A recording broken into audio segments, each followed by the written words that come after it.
شادی کا موقع ہے، میں نے وہ آیہ کریمہ پڑھی، دولہا کے والد سید فاروق صاحب کو بھی مبارکباد ہے اور دولہا میاں کو بھی مبارکباد کہ انہوں نے ڈھول دھماکہ کرنے کی بجائے حضور کے ذکر کی محفل رکھی۔ اور سچی بات تو یہی ہے کہ حضور کے فرمان پر سب کو عمل کرنا چاہیے، لیکن پہلے حضور کی آل کو عمل کرنا چاہیے۔ اس کی وجہ یہ ہے کہ اگر آل عمل کرے تو دوسرے لوگ زیادہ عمل کرنے کی کوشش کریں گے، اور ہر دور میں آل جتنا باعمل رہی ہے اتنا کوئی باعمل نہیں رہا ہے۔ آپ دیکھیں سرکار غریب نواز کو اللہ نے ٹوٹل عمر 97 سال عطا کی ہے۔ ابتدا کے 27 سال غریب نواز سوئے بھی ہیں اور عبادت بھی کی ہے، اور آخری کے مکمل 70 سال نہ دن کو سوئے ہیں نہ رات کو سوئے ہیں، راتوں دن عبادت کرتے رہے۔ اگر آپ دیکھیں چیک کریں تو کوئی عورت آپ کو ایسی نہیں ملتی جو عشاء کے بعد سجدے میں جاتی اور فجر کے وقت سر اٹھاتی ہے۔ اگر ایسی خاتون کہیں نظر آتی ہو تو صرف حضور کی اولاد میں ہے۔ ایک پیر پر 15 سال تک کے جو قرآن پوری رات میں ختم کرتا ہے کسی خاندان میں نہیں ملے گا۔ اگر وہ کسی کے خاندان میں ملے گا تو شیخ عبد القادر جیلانی کی شکل میں رسول اللہ کے خاندان میں ملے گا۔ اسی طریقے سے عشاء کے وضو سے 40 سال تک جس نے ہر روز معمول تھا کہ عشاء میں وضو کرتے اور اسی عشاء کے وضو سے فجر کی نماز پڑھتے، آپ کو یہ کسی خاندان میں نہیں ملے گا۔ اگر آپ کو یہ کسی خاندان میں ملے گا وہ غوث پاک کی شکل میں رسول اللہ کے خاندان میں ملے گا۔ اسی طریقے سے 14 سال کی عمر میں جس نے جام شہادت نوش کیا ہے وہ مسعود سالار غازی کسی خاندان میں نہیں ملے گا۔ اگر وہ کسی خاندان میں ملے گا تو رسول اللہ کے خاندان میں ملے گا۔ اللہ اکبر، جس نے اللہ کی خاطر تخت کو لات مار کے اللہ اکبر پنڈوا کی طرف رخ کیا ہے وہ مخدوم اشرف جہانگیر سمنانی تاغری کو سلطنت کسی خاندان میں نہیں ملے گا۔ اگر وہ کسی خاندان میں ملے گا تو رسول اللہ کے خاندان میں ملے گا۔ اسی طریقے سے آپ دیکھ لیں جب وہ ذکر کرتا تھا تو پرندوں کو بھی ذاکر بنا دیتا تھا۔ وہ صاحب البرکات عشقی پیمی مہریروی کسی خاندان میں نہیں ملے گا جس نے پرندوں کو ذاکر بنایا ہے۔ اگر وہ کسی خاندان میں ملے گا تو رسول اللہ کے خاندان میں ملے گا۔ اسی طرح سے دیکھ لیں اللہ اکبر امام جعفر صادق اللہ اکبر جن کی تم اولاد ہو یہ سادات، اللہ اکبر کیا سمجھتے ہو صرف 22 کے کوڑے کھا کر اور پکا کر ذمہ داری سے سبکدوش ہوتے ہو؟ اللہ اکبر اتنے بڑے عالم تھے، اتنے بڑے عالم کہ امام اعظم ابو حنیفہ جسے دنیا سراج الامہ کاشف الغمہ حضرت نعمان بن ثابت کہتی ہے، وہ امام جو داتا علی حجویری کا امام ہے، وہ امام جو غریب نواز کا امام ہے، وہ امام جو محبوب الہی کا امام ہے، وہ امام جو صابر کلیر کا امام ہے، اتنے بڑے بڑے ولیوں کا جو امام ہے جسے دنیا امام اعظم کہتی ہے، وہ اگر کسی کی جوتیاں سیدھی کرتا ہے تو جوتی والے کو دنیا جعفر صادق کے نام سے جانتی ہے۔ جس کی جوتی سیدھی کرنے والا اتنا بڑا امام ہوگا وہ جوتی والے امام جعفر صادق کی عظمت و بزرگی کا عالم ہے۔ اتنا بڑا عالم اگر آپ کو کہیں نظر آئے گا وہ صرف حضور کے خاندان محمد رسول اللہ کے خاندان میں نظر آئے گا، ورنہ آپ دیکھتے چلے جائیں۔ اور پھر کوئی محراب میں قرآن پڑھتا ہے، کوئی منبر پہ قرآن پڑھتا ہے، کوئی اسٹیج پہ قرآن پڑھتا ہے، کوئی خانقاہ میں قرآن پڑھتا ہے، مگر نیزے پہ قرآن سنانے والا اگر تمہیں کہیں نظر آئے گا تو وہ میرے نبی کے خاندان میں امام حسین کی شکل میں نظر آئے گا۔ یہ خاندان مصطفیٰ کی انفرادیت ہے، اس لیے خاندان مصطفیٰ کو عمل کے اعتبار سے بھی منفرد رہنا چاہیے تاکہ لوگ آپ کو مقتدا بنائیں۔ سید کا مطلب یہ نہیں ہے کہ آپ ہاتھ چومائیں، ہاتھ تو لوگ کسی کے بھی چومتے ہیں، ہاتھ چموانا کوئی فضیلت نہیں ہے، حضور کی وفاداری ثابت کرنا یہ بڑی بات ہے، اللہ کے حکم پر عمل کرنا یہ بڑی بات ہے۔ اے سادات کرام، ایک بات مجھے یہاں یاد آئی، میں نے پہلے ہی کہا کہ کوئی تقریر نہیں ہوگی، میں تو صرف سبق سنانے آیا۔ آج کل چونکہ میں آپ ہی میں سے ہوں اس لیے، اور میں اس پہ کوئی فخر نہیں کرتا، اسی لیے مجھے حق بھی ہے، اگر آپ میرے بڑے ہیں تو چھوٹا بھائی ہوں، اور اگر چھوٹے ہیں تو آپ کا بڑا بھائی ہوں۔ لیکن ایک بات کہتا ہوں، ہم لوگ یہ طے کر کے بیٹھے ہیں سادات کرام کہ ہم تو جنت ہی میں جائیں گے، اللہ کرے ایسا ہی ہو انشاءاللہ۔ لیکن ایک بات کہوں، اگر آپ قرآن اٹھا کر کے پڑھیں تو آپ کو پتہ چلے گا، میں علماء کرام اور مفتیان کرام بھی بیٹھے ہوئے ہیں، اب مجھے پتا ہے کہ یہ جو سادات بیٹھے ہیں برا نہیں مانیں گے، اس لیے میں کہہ رہا ہوں، یہ بات آپ کو خیال رکھنا چاہیے۔ اگر کوئی ہمارے ہاتھ نہیں چومتا ہمارا دل ناراض ہوتا ہے، تو اس نے کیوں ہاتھ نہیں چوما؟ ہاتھ چمانے والے کا کوئی فائدہ کبھی نہ ہوا ہے نہ ہو سکتا ہے، ہاتھ ہمیشہ چومنے والے کا فائدہ ہوتا ہے۔ تو ہمیں تو اس سے بے فکر ہو جانا چاہیے کون چومے گا کون نہیں چومے گا۔ تعظیم کرنے والے کا فائدہ ہوتا ہے، تعظیم کروانے والے کا کوئی فائدہ نہیں ہوتا۔ نظر دینے والے کا فائدہ ہوتا ہے، نظر لینے والے کا کوئی فائدہ نہیں ہوتا ہے، بلکہ نظر لینے والے کو تو حساب دینا پڑے گا، ہاتھ چمانے والے کو تو حساب دینا پڑے گا، جس کی تعظیم کی جا رہی ہے اس کو حساب دینا پڑے گا۔ فیض اس کو مل رہا ہے جو چوم رہا ہے، جو تعظیم کر رہا ہے۔ بہت اوپر اٹھ کر کے ہمیں سوچنے کی ضرورت ہے۔ سادات کو قرآن اگر آپ اٹھا کر دیکھیں تو آپ کو قرآن سے پتہ چلے گا کہ اور پبلک گناہ کرتی ہے تو انہیں ایک عذاب ہوگا، لیکن اگر نبی کے خاندان کے کسی فرد سے گناہ ہوتا ہے تو قرآن کہتا ہے اللہ ان کو ڈبل عذاب دے گا۔ یہ ازواج مصطفیٰ کے باب میں قرآن میں آیت نازل ہوئی ہے، اور چونکہ ازواج بھی اہل بیت ہے، بلکہ اولین جو گھر والی ہونے کا شرف جن کو حاصل ہے وہ تو رسول اللہ کی ازواج ہے۔ تو آپ غور فرمائیں، کیا ہمیں اس بات پہ ڈر نہیں لگ؟ مجھے یہ اس سے کوئی پرابلم نہیں ہے کہ کلپ لوگ کاٹ کر چلائیں گے اور اس پہ کیا وبال کریں گے، میں اس سے بے فکر ہوں۔ میں صرف اپنے دل کا درد آپ کے سامنے رکھنا چاہتا ہوں، اور یہ بات آپ کو کہنا چاہتا ہوں کہ اگر سید کوئی غلطی کرے تو اگر اللہ پکڑ کر لے تو اللہ اس کو اوروں سے ڈبل عذاب عطا کرے۔ آپ سید ہو کر اگر نماز نہیں پڑھتے ہو تو اس کا مطلب یہ ہے کہ بے نمازی جو قیامت میں پٹے گا اس کا ڈبل اللہ نہ کرے اگر پکڑ ہو گئی تو ہم لوگوں کو ہوگی۔ اگر گالی دینے پر کوئی امتی پٹے گا تو اگر ہم نے گالی دے دی تو ہمیں ڈبل پکڑ ہوگی۔ کیوں؟ اس لیے کہ لوگوں کا رسول اللہ سے ایک رشتہ ہے کہ وہ صرف امتی ہے، اور سادات کے حضور سے دو رشتے ہیں کہ وہ امتی بھی ہے اور حضور کی اولاد بھی ہے۔ تو رشتے جتنے بڑھتے جائیں گے تو پھر، اور یہ بھی ہے کہ اور کوئی عمل کرے تو ان کو ایک اجر ملتا ہے، اور حضور کی آل عمل کرتی ہے تو ان کو دوہرا اجر ملتا ہے۔ یہ بھی ہے، آپ کے لیے اجر بھی ڈبل ہے اور آپ کے لیے پکڑ بھی ڈبل ہے۔ تو یہ بات سوچ کر کے رکھنا، یعنی بالکل ایسے جیسے مکہ شریف میں ایک نیکی کرو تو 1,00,000 کا ثواب ہے، لیکن اگر ایک گناہ کرو تو 1,00,000 گناہ کے برابر ہے۔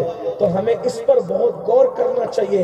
حضور کی آل میں پیدا ہوئے ہو تو صرف ہاتھ چمانا اور صرف نظر قبول کرنا اور پھول پہننا، اس سے ہماری ذمہ داری پوری نہیں ہو جاتی، بلکہ آئیے ہم لوگ تو بہت دور کے نیچے اولاد ہیں، لیکن وہ لوگ جن کے شجرہ نسب بچوں کو یاد تھا، یعنی کہ میں نے ابھی امام جعفر صادق کا ذکر کیا، سید صاحب نے بتایا کہ یہاں کے جو سادات ہیں ان کا شجرہ نسب سیدنا امام جعفر صادق سے جا کے ملتا ہے، اور وہ جعفر صادق کس کے بیٹے ہیں؟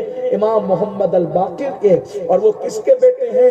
حضرت سیدنا امام الائمہ مظلوم کربلا سید سجاد عابد بیمار حضرت امام زین العابدین کے بیٹے ہیں، اور وہ شہزادے ہیں شہزادہ گلبقبا سیدنا تاجدار کربلا امام حسین علی جدی علیہ السلام کے، اور امام حسین بیٹے ہیں ہم سب کے مولائے کائنات امام المشارق والمغارب حلال مشکلات والنوائب اخی رسول و زوج البتول سیدنا علی ابن ابو طالب، ان کی وہ امام حسین امام علی کے بیٹے ہیں، اور وہ شوہر سیدہ مخدومہ طیبہ طاہرہ عابدہ زاہدہ راقیہ ساجدہ نقیہ تقیہ زکیہ ام ابیہا عالمہ غیر معلمہ مخدومہ کائنات ملکہ فردوس بری سیدہ فاطمۃ الزہرا کے، اور وہ شہزادی ہے سید المعصومین محمد الرسول اللہ کی۔ یہ شجرہ نسب ہے امام جعفر صادق کا، جس پر ساری امت اتفاق کرتی ہے۔ 72-73 فرقوں میں کسی کو بھی اختلاف نہیں ہے امام جعفر صادق کے شجرہ نسب پر۔ اب آپ جانتے ہیں پہلی شان تو ان کی یہ ہے کہ امام اعظم جیسے لوگ ان کی شاگرد ہیں، ان کی جھوٹیاں سیدھی کرتے ہیں۔ امام اعظم کہا کرتے تھے کہ اگر امام جعفر صادق کی صحبت نہ ملی ہوتی تو نعمان ہلاک ہو گیا ہوتا، اور آپ فرمایا کرتے تھے کہ جو 2 سال جعفر صادق کی خدمت میں رہا، میری کل عمر بس 2 سال ہے، باقی سب میری عمر ضائع ہوئی۔ غور فرمائیں، توجہ فرمائیں، اور اللہ اکبر، یہ امام جعفر صادق کون ہے؟ یہ غوث پاک کے پہلے کے غوث اعظم ہے۔ یہ مقام غوثیت عظمیٰ پر فائز ہیں، جو غوثیت کے منصب ہیں ان میں سے اپنے دور میں وہ غوث پاک کے منصب پہ بلکہ غوثیت کبریٰ کے منصب پہ فائز ہوئے، جس کو اجابت الغوث میں علامہ سید محمد امین ابن عابدین شامی نے، صاحب شامی اجابت الغوث میں لکھتے ہیں کہ یہ سب لوگ غوثیت کبریٰ کے منصب پہ فائز تھے۔ آپ غور کریں، جو غوث اعظم سے پہلے غوث اعظم ہو اس کی شان کیا ہوگی؟ ارے جب ان کے بیٹوں میں جو غوث اعظم شیخ عبد القادر جیلانی ہوئے، ان کی شان یہ ہے سارے اقطاب جہاں کرتے ہیں کعبے کا طواف، کعبہ کرتا ہے طواف در بالا تیرا، قسمیں دے دے کے کھلاتا ہے پلاتا ہے تجھے پیارا اللہ تیرا چاہنے والا تیرا، اور جو ولی قبل تھے یا بعد ہوئے یا ہوں گے سب ادب رکھتے ہیں دل میں میرے آقا تیرا، اور وہاں کیا مرتبہ ہے غوث ہے بالا تیرا، اونچے اونچوں کے سروں سے قدم آلا تیرا، سر بھلا کیا کوئی جانے کے ہے کیسا تیرا، اولیاء ملتے ہیں آنکھیں وہ ہے تلوا تیرا، اور شکر کے جوش میں جو ہے وہ تجھے کیا جانے، خضر کے ہوش سے پوچھے کوئی رتبہ۔ یہ شان ہے غوث اعظم کی۔ ان سے پہلے جو غوث اعظم امام جعفر صادق، ان کی شان کیا ہوگی؟ روزانہ رات کو 700 سے 1000 رکعت نفل نماز ادا کرتے تھے حضرت امام جعفر صادق رضی اللہ تعالیٰ۔ اتنی بڑی ہستی ہے امام جعفر۔ اب سنو، جو بڑا ہوتا ہے وہ بہت جھکتا ہے، پھلدار ٹہنی ہمیشہ جھکی ہوتی ہے۔ امام جعفر صادق رضی اللہ تعالیٰ جب لوگ آپ سے مصافحہ کرنے آتے ہیں تو امام جعفر صادق مصافحہ کرنے والوں کا ہاتھ پکڑتے ہیں۔ میں جہاں سے پڑھ رہا ہوں اس روایت کو داتا علی حجویری نے لکھا ہے، میں جہاں کہ امام جعفر صادق سے جب کوئی مصافحہ کرنے آتا مرید کا چاہنے والے کا ہاتھ پکڑتے اور پکڑ کر کہتے مجھ سے وعدہ کر، اگر قیامت میں اللہ نے تیری بخشش کر دی تو تو میری سفارش کرے گا، تم میری سفارش کرنا کہ اللہ مجھے بخش دے، اور اس کے بعد پھر وہ اس سے کہتے اور اگر انشاءاللہ اگر اللہ نے میری بخشش کر دی تو میں تیری سفارش کروں گا۔ اب آپ مجھے بتائیں امام جعفر صادق اپنے مریدوں سے، اپنے چاہنے والوں سے، اپنے ماننے والوں سے کہا کرتے تھے اگر تیری سفارش، اگر تیری بخشش ہو گئی تو تم میری سفارش کرنا۔ تو لوگ کیا کہتے تھے پتہ یہ کہنا ہی تھا لوگوں کو، حضرت آپ تو سید ہیں، آپ کے نانا شافع یوم النشور ہے، آپ تو آل رسول ہے، آپ کے نانا تو شفیع المذنبین ہے۔ تو امام جعفر صادق رو کر کہتے تھے یہی تو رونا ہے کہ ہم سید ہیں، یہی تو رونا ہے کہ ہم سید ہیں، قیامت کے دن ہم اپنے نانا کو منہ کیا دکھائیں گے۔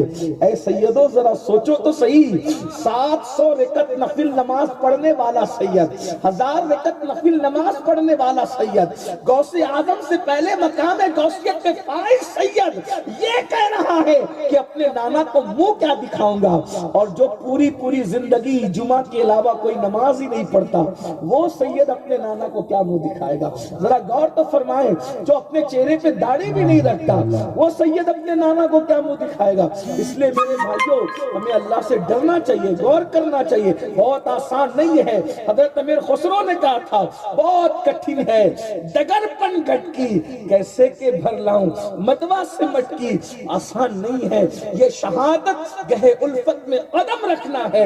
لوگ آسان سمجھتے ہیں مسلمان ہونا اور بہت آسان ہے، کافر کا مسلمان ہونا بہت مشکل ہے۔ مسلمان کا مسلمان ہونا، جب مسلمان ہونا اتنا مشکل ہے تو آل رسول ہونا کتنا مشکل ہوگا، ذرا غور تو فرمائیں۔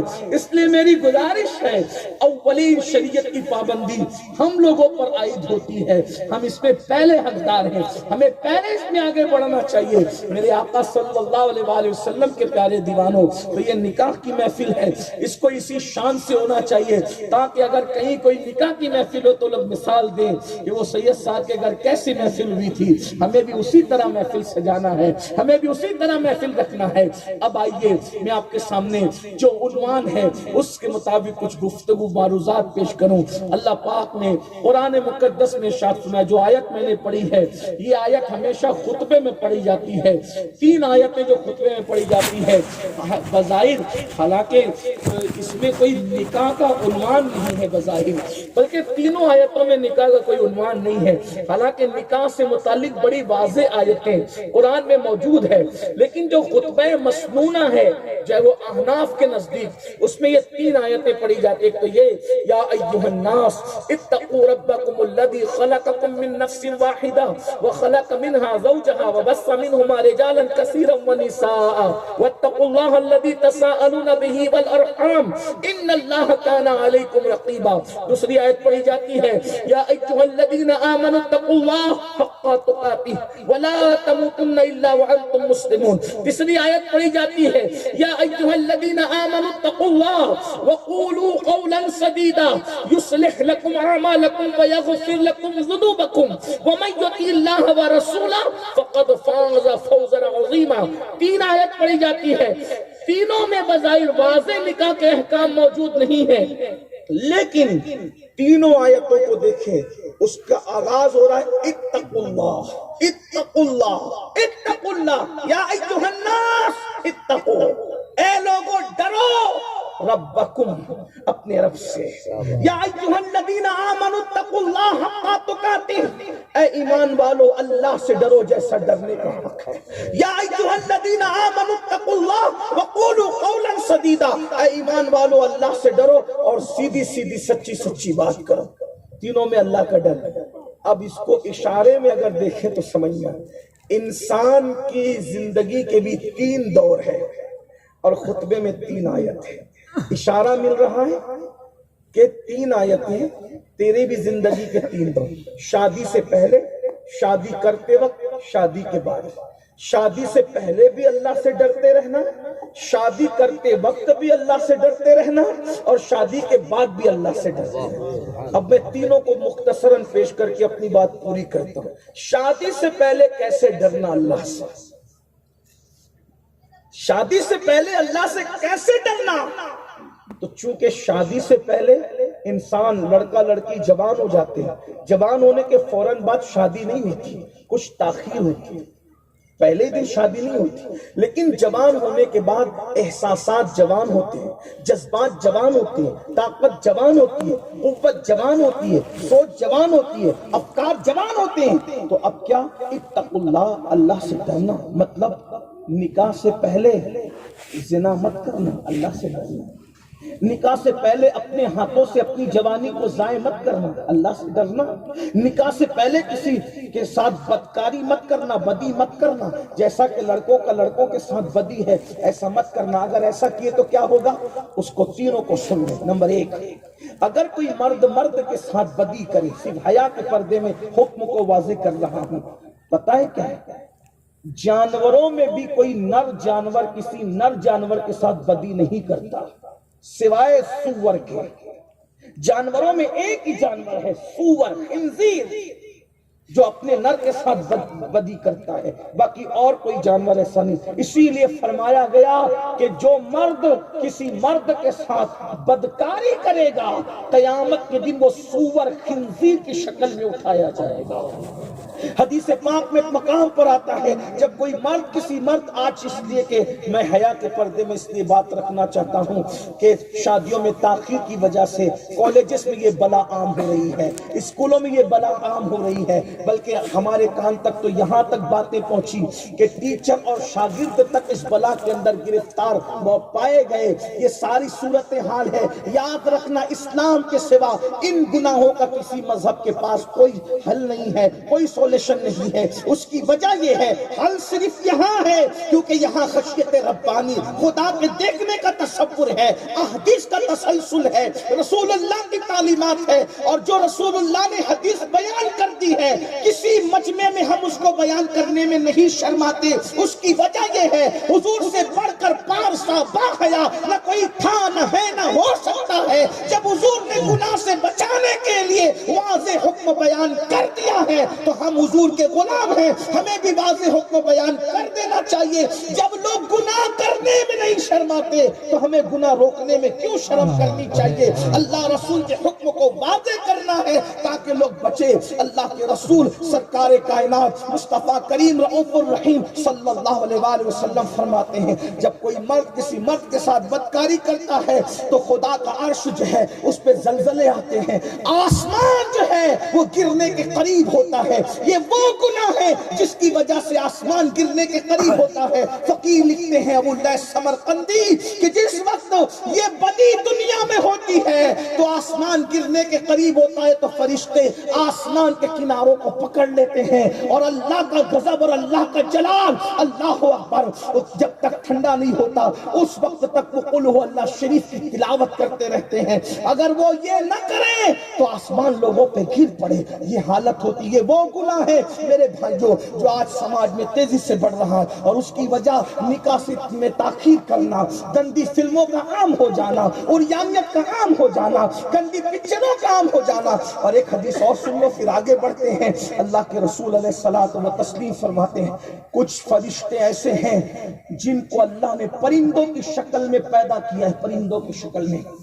بدکاری کرنے والے کہیں بھی مرے، اندور میں، حسن آباد میں، حسین آباد میں، علی آباد میں، مدینہ منورہ میں، مکہ، کہیں مرے، بدکاری کرنے والا جس نے مردوں کے ساتھ بدکاری کی ہوگی، اللہ پاک نے فرشتوں کو پرندوں کی شکل میں، چونچ والے پرندوں کی شکل میں پیدا کیا ہے۔ وہ جہاں مرے گا، جہاں دفن ہوگا، رات بھی نہیں گزرے گی، وہ چونچ والے فرشتے اس کو اپنے منہ میں اٹھائیں گے اور اٹھا کر لے جا کر وہاں پھینک دیں گے جہاں قوم لوط پر عذاب آیا تھا، اور وہ انہی کے ساتھ وہاں پڑا رہے گا، قیامت میں انہی کے ساتھ اٹھے گا اور اس پر لعنت برستی رہے گی۔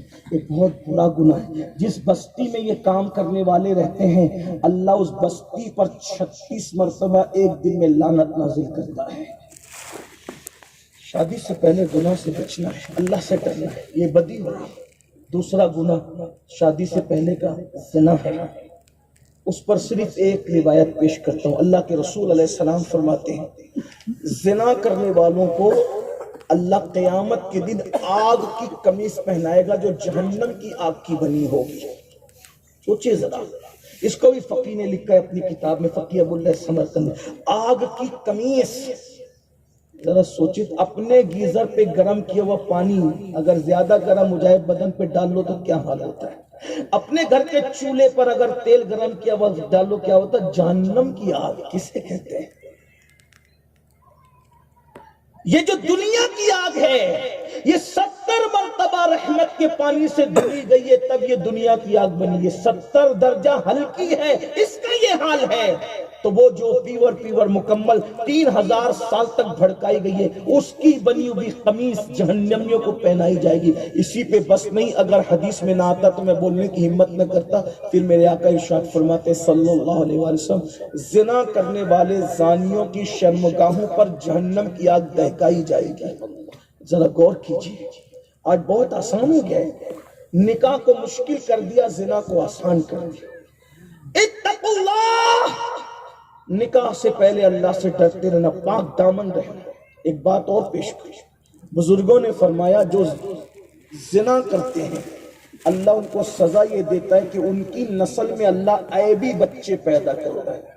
لنگڑے لولے اندھے کانے گونگے تاکہ ان کو زندگی بھر صدمہ رہے. اس کو کہتے لمحوں کے گناہوں نے صدیوں کی سزا پائی مگر جو توبہ کر لے. اب اس کا معاذ اللہ یہ مطلب نہیں کہ جس کے گھر میں ایبی بچے دیکھو اس پہ شک کرنے لگو، ایسا نہیں ہے. کچھ لوگوں کو اللہ بطور آزمائش بھی ایبی بچے دیتا ہے، لیکن 99% لوگوں کے گھر میں ایبی بچے نسل میں کیوں پیدا ہوتے ہیں؟ زنا کی وجہ سے.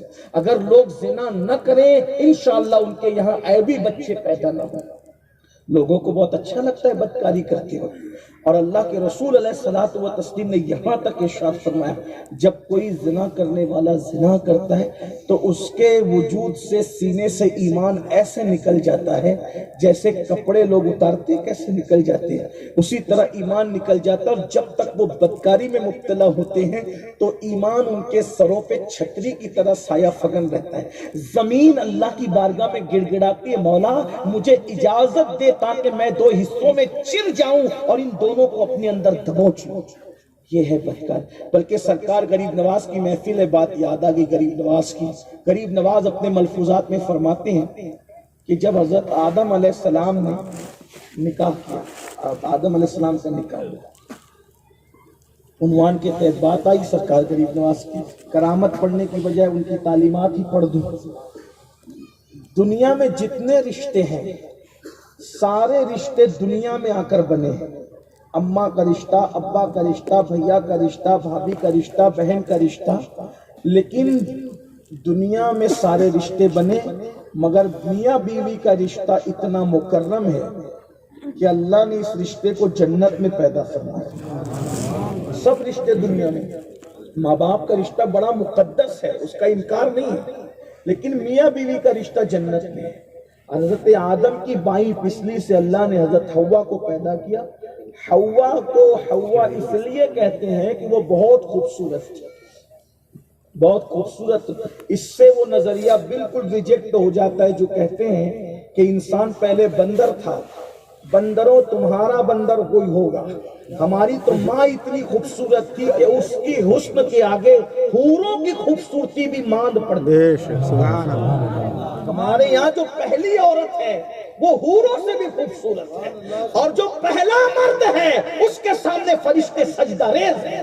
بدل ڈالا ہے اب تو اندازے بیاں ہم نے نہیں تو بند کر دی تھی فرشتوں کی زبان ہم نے. کسی کا باپ بندر ہوگا، ہمارا باپ وہ ہے جو مسجود ملائکہ ہے. اس نے سجدہ بعد میں کیا، وہ ساجد بعد میں ہوا ہے، پہلے وہ مسجود ملائکہ ہے. نعرہ تکبیر، نعرہ رسالت. انسان کا مقام یہ ہے اسلام میں. لوگ بندر سے پیدا ہونے والا عجوبہ کہتے ہیں، اور ہمارے یہاں انسان دست قدرت سے پیدا ہونا. سب کو کن کہتے پیدا کیا ہے اور انسان کو دست قدرت سے پیدا کیا. انسان کو پیدا کرنے سے پہلے اعلان کیا، کسی کی پیدائش سے پہلے اعلان نہیں ہے. صرف حضرت انسان کی یہ شان ہے کہ اس کی پیدائش سے پہلے اعلان ہے، اور کس کو کس حیثیت سے پیدا کیا وہ منتخب اور وہ اعلان نہیں ہوا. لیکن انسان کو پیدا کیا تو اپنے خلیفہ کی حیثیت سے. ہاں وجہ کیا ہے پتہ ہے؟ انسان اتنا بڑا کیوں ہے؟ انسان اتنا بڑا صرف اس لیے. اہل عقل تو بہت دماغ لگائیں گے لیکن ہم عشق کے بندے ہیں. انسان اتنا بڑا کیوں ہے؟ بس ایک وجہ ہے کہ محبوب کو شکل انسانی میں بھیجنا تھا، اسی لیے انسان کو اتنا بڑا بنایا. اس فلسفے کو حضرت بیدم شاہ وارسی نے بڑے دمدار انداز سے بیان کیا ہے. کہتے ہیں اب آدمی کچھ اور ہماری نظر میں ہے، اب آدمی کچھ اور ہماری نظر میں ہے. جب سے سنا ہے یار لباس بشر میں ہے. لوگوں نے نبی کو بشر کے لباس میں دیکھا تو 1857 کے بعد کی نو زائدہ جماعتوں نے کہا نبی چھوٹا ہو گیا. لیکن جب ہم نے نبی کو لباس بشر میں دیکھا تو ہمیں لباس بشر بڑا نظر آنے لگا. اگر لباس بشریت سے بڑا کوئی لباس ہوتا تو اللہ محبوب کی حقیقت کو اسی میں بھیجتا. اب آج بھی کچھ اور ہماری نظر میں ہے. جب سے سنا ہے یار لباس بشر، لباس بشری کتنا عظیم ہے کہ ملکوتی لباس پہننے والا جبریل امین کسی بشر کی سواری کی لگام پکڑ کے کھڑا ہے تو سمجھ میں آتا ہے کہ مقام بشریت کیا ہے، کیا مقام ہے. عروج آدم خاکی سے انجم سہمے جاتے ہیں کہ یہ ٹوٹا ہوا تارا مہ کامل نہ بن جائے. دیوان گان عشق محمد کو دیکھ کر گھبرا گئی ہے گردش دورہ کبھی کبھی, اور گردن میں ہاتھ ڈالے ہیں ماہو نجوم نے, گزرا ہے ان حدوں سے مسلمان کبھی کبھی. اگر انسان اور انسانیت پہ گفتگو ہو تو گفتگو طول پکڑے, لیکن اتنا کہہ رہے کہ پہلا انسان آدم ہے اور پہلی خاتون حوا ہے. یہ دونوں بغیر ماں باپ کے پیدا ہوئے. اللہ کی شان ہے, بغیر ماں باپ کے, اور دونوں کی شادی ہو رہی ہے. ابھی اس بات آگے تو چلے, شادی کی بات اسی پر آ جائے. غریب نواز کو ساتھ ساتھ لے کر چلیں گے ان کی تعلیم کو. حضرت آدم پر کیونکہ جنت میں نیند نہیں ہے تو اللہ نے حضرت آدم پر اونگ طاری کی, اونگ, اور آپ کی بائیں پسلی سے حوا کو پیدا فرمایا. اب ایک بات, اگر آپ بور نہیں ہو رہے ہیں تو میں آپ کو بات سمجھاؤں اور آپ لوگ سنیں گے بھی اس کو, اگر نہیں تھکے ہیں نہیں بور ہو رہے تو. اللہ ہر کام میں دائیں کو پسند کرتا ہے, سیدھے. مسجد میں پہلے سیدھی صف, کھانا سیدھے ہاتھ سے, چلو سیدھی طرف, سب سیدھا سیدھا سیدھا. لیکن عورت کو پیدا کیا تو سیدھے سے نہیں بلکہ بائیں طرف سے, جس کو ہم عرف عام میں الٹا کہتے ہیں, ہے نا. کیوں؟ بہنوں کی بھی توجہ, اس کی وجہ کیونکہ الٹی طرف دل ہے. اور پھر عورت کو پیدا کیا تو کھوپڑی سے نہیں پیدا کیا, اور تلوے کی ہڈی سے نہیں پیدا کیا, بازو کی ہڈی سے نہیں پیدا کیا. پورے جسم میں سب سے کمزور ہڈی اگر کوئی ہے تو وہ پسلی کی ہڈی ہے. اللہ نے سب سے کمزور ہڈی سے عورت کو پیدا کیا, لیکن یہ کمزور ضرور ہے پسلی کی ہڈی, مگر یہ جو کام کرتی ہے کوئی نہیں کرتا. کیوں؟ اس لیے کہ انسان کی زندگی کا ڈیپینڈ دل پر ہے, اور دل کی جو حفاظت کرتا ہے اس کو پسلی کہتے ہیں. یعنی ہے سب سے کمزور لیکن کام سب سے بڑا کر رہی ہے. اشارہ مل رہا ہے عورت سب سے کمزور ہوگی لیکن سب سے بڑا کام کرے گی. وہ کیسے؟ اگر کربلا کا انقلاب نظر آ رہا ہے مرد نے کیا, مگر اس انقلابی کی تربیت جس نے کی ہے اسے عورت کہتے ہیں. 90 لاکھ کو کلمہ مرد نے پڑھایا, اس کو جس نے دودھ پلایا اسے عورت کہتے ہیں. اسی طریقے سے اللہ اکبر, سید المعصومین نے پوری دنیا میں انقلاب پیدا کیا, لیکن وہ کسی کے کوکھ سے جنم لیتا ہے تو اس کو عورت کہتے ہیں. فرید الدین نے جو انقلاب پیدا کیا مرد ہے, لیکن اس کی جو پرورش ہوئی ہے کسی عورت کے ہاتھ میں ہوئی ہے. بیت المقدس پہ مرد نے پرچم لہرایا ہے صلاح الدین کی شکل میں, لیکن وہ بیٹا جہاں سے ملا ہے اسے عورت سے کمزور ہو کر سب سے بڑا کام کرنے والی عورت ہے. اور یہ بھی کہہ دوں, کربلا میں مرد تو سب نیند سو گئے تھے شہادت کی.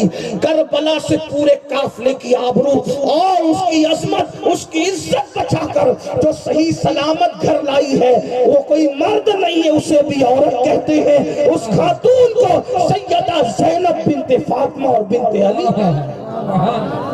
امام مرد ہوا ہے, لیکن جلتے ہوئے خیمے سے جس نے امامت کو اپنے کاندھوں پہ اٹھایا ہے اس کو عورت کہتے ہیں. ہمارے عورت صرف کپڑے اور برتن جھاڑو کرنے والی کا نام نہیں ہے. ہمارے یہاں دوش پر امامت کو اٹھانے والے کو عورت کہتے ہیں. ہمارے یہاں کتنا یہ سیدہ زینب ہے, ہمارے یہاں کیا مقام ہے عورت کا. اگر الزام لگ جائے تو سورۃ النور نازل عورت کہتے ہیں. اگر اللہ چاہتا تو ذرے ذرے سے طہارت عائشہ بیان ہو جاتی, لیکن اللہ کو منظور نہ ہوا, کیونکہ ذرے بیان کرتے تو یہ ذروں کی زبان تھی, لیکن قدرت نے ان کو ان کے ذریعے سے سیرت باقی عائشہ بیان نہیں کروائی, کیونکہ محبوب کے حرم کا معاملہ تھا. قدرت کی کہ کلام نے خود ان کی طہارت بیان کی. کیوں؟ ذرے بیان کرتے تو معجزہ ہوتا, لیکن قرآن بیان کر رہا ہے تو ماننے والے بھی اور نہ ماننے والے بھی تراویح میں جب تک کہ عائشہ کی طہارت نہ پڑھیں گے اس وقت ختم قرآن کی سعادت حاصل ہے. شمع دل مشکات تن سینہ زجاجہ نور کا, تیری صورت کے لیے آیا ہے سورہ نور. قرآن مرد پہ نازل ہوتا ہے لیکن جس کے بستر پہ آتا ہے اسے عورت. ہمارے عورت کا مرتبہ یہ ہے، پیر پھسل جائے عورت کا، پیر پھسل جائے عورت کا، عرش سے سلام آتا ہے، اس خاتون کو دنیا خدیجۃ الکبریٰ کہتے ہیں۔ اگر ہرا پر پہلی اگر نہیں حقیقتاً یقینا ہرا پر پہلی آیت مرد پہ نازل ہوتی ہے، اور اس کانپتے ہوئے مرد کو جو ذمہ داریوں سے کانپ رہا ہوتا ہے، کوئی کمبل اڑانے کا شرف حاصل کرتا ہے تو اسے عورت ہے۔ اسی طریقے سے نبوت آتی ہے مرد پر، لیکن سب سے پہلے پوری کائنات میں جو اس کی تصدیق کرتا ہے اسی کو عورت ہے۔ ترتیب تو یہ ہے، مردوں میں صدیق اکبر، بچوں میں مولا علی، عورتوں میں خدیجۃ الکبریٰ، لیکن مطلقاً اگر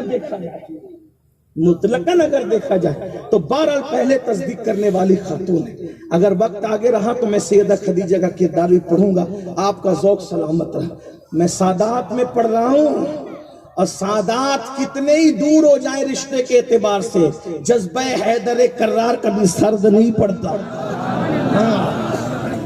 تو بات دور نہیں نکلے، میں جلدی جلدی سے قریب آتا ہوں۔ بہرحال پائی پسلی سے حضرت آدم کی حوا کو پیدا کیا۔